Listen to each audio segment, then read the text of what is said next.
जी students, अस्सलाम वालेकुम। कैसे हैं आप सब? उम्मीद है आप सब खैरियत से होंगे। Welcome to my YouTube channel the hope 786। Please subscribe the channel and click the bell icon so that you can watch my next video. जी स्टूडेंट्स, जो मेरे चैनल पे न्यू हैं काइंडली मेरे चैनल को सब्सक्राइब कर लें और बेल आइकॉन का बटन दबा दें ताकि मेरी हर आने वाली वीडियो आप तक पहुंच सके। स्टूडेंट्स, जैसा कि आप सब जानते हैं कि हम फर्स्ट ईयर इंग्लिश के लेक्चर जो कर रहे थे उसकी बुक 3 हमने स्टार्ट की हुई है और बुक 3 का स्टूडेंट्स हमारे पास आज लेक्चर नंबर 3 है। पोम्स हम कर रहे थे। हम पोम जो कर रहे हैं उसकी हम एक्सप्लेनेशन करते हैं, हम उसके इम्पोर्टेंट क्वेश्चंस देखते हैं और उसका थीम्स देखते हैं, इम्पोर्टेंट फिगरेटिव स्पीच देखते हैं। आइए आज देखते हैं कि ए हाउसमैन ने ये जो पोम लिखी है वो क्या लिखे है।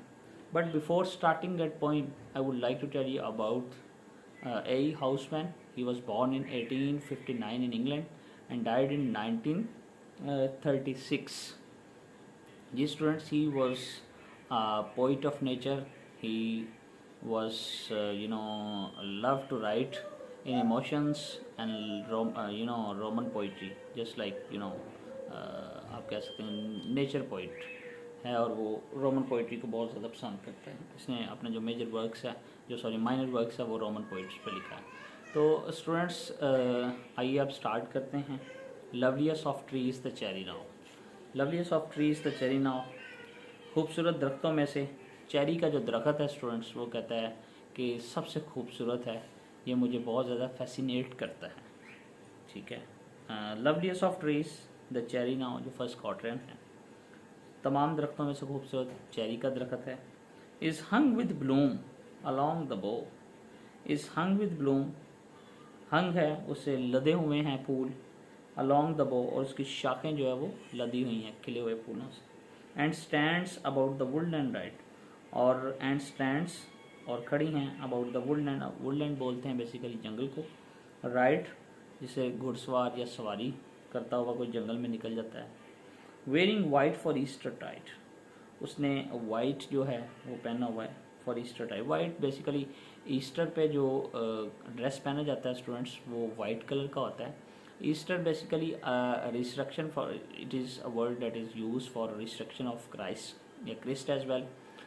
जब जीसस क्राइस्ट का रिस्ट्रक्शन हुआ था तो कहते हैं कि जब वो मुसलमानों का कॉन्सेप्ट है वो आसमान पे उठाए गए थे। अस्कर नामी एक जू था, यहूदी था, जिसने आपको मारने की कोशिश की, तो वो कहते हैं कि वो ज़िंदा ज़मीन में चले गया, उनको दफना दिया गया जिस तरह भी।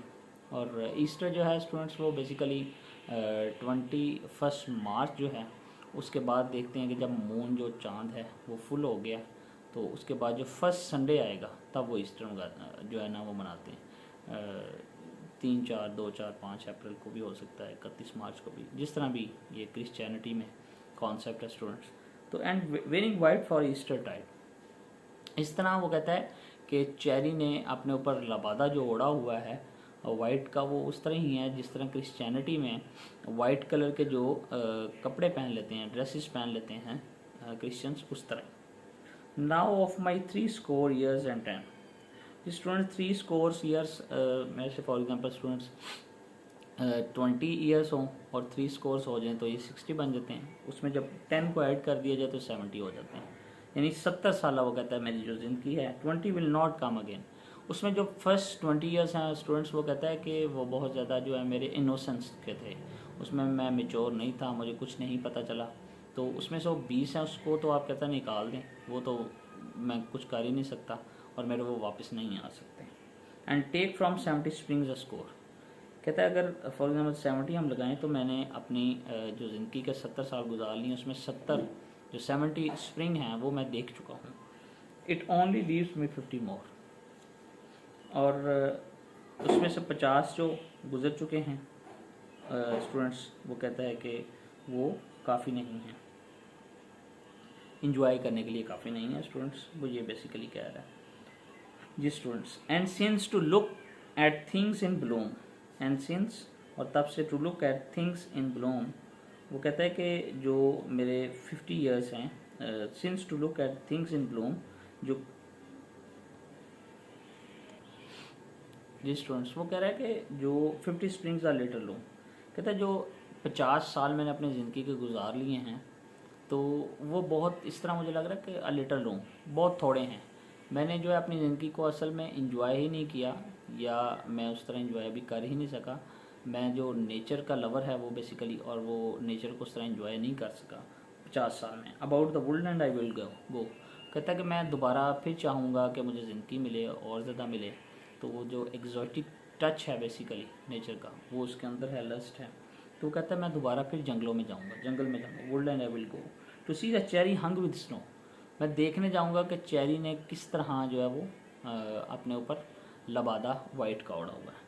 ये स्टूडेंट्स इसके बाद इसका जो इम्पोर्टेंट थीम्स हैं स्टूडेंट्स वो डिस्कस करते हैं। बेसिकली इसका जो थीम है वो कहता है कि life is too short to relish it, life is too short to enjoy the nature of beauty as well, life is too short to fascinate it. And he was always living in nostalgia is a term that is used for past के लिए वो use की जाती है।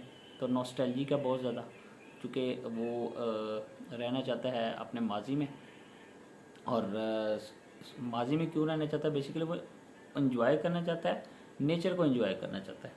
तो students ये इसका basic theme है loveliness of trees the cherry now का, कि वो ऑल सीजन इंजॉय करना चाहता है। उसमें जो स्प्रिंग का सीज़न है उसको बहुत ज़्यादा इंजॉय करना चाहता है। इसके स्टूडेंट्स जो इंपॉर्टेंट क्वेश्चन है, एक तो क्वेश्चन ये है स्टूडेंट्स के व्हाट इज़ द थीम और central idea of the poem as well. इसके बाद स्टूडेंट्स जो ये इसका क्वेश्चन है what time of years mentioned in the first stanza, पहले जो स्टैंजा में कौन सा टाइम मेंशन है वो बताएं। फिर इसके जो कहता है कि सेकंड स्टैंजा जो है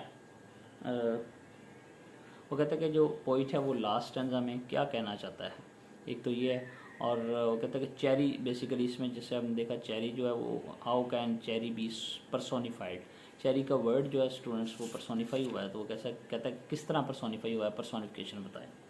और स्टूडेंट्स इसकी अगर हम राइम स्कीम की बात करें तो इस तरह नाउ बो राइट टाइट AABB, ये इसकी बेसिकली राइम स्कीम बनेगी।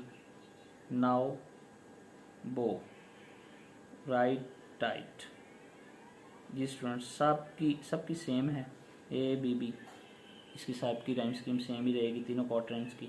और स्टूडेंट्स एक इसमें जो इंजैपमेंट भी यूज़ हुई है, जिस तरह अगर इंजैपमेंट क्या होती है बेसिकली कि आप अगर कॉमा या कोई भी चीज़ आपको रोकने के लिए पॉज नहीं आता तो आप दूसरी लाइंस के साथ मिला के उसको पढ़ते हैं। जिस तरह ये एक लाइन है सेकंड क्वाड्रेंट की, now of my 3 years and 10 20 will not come again.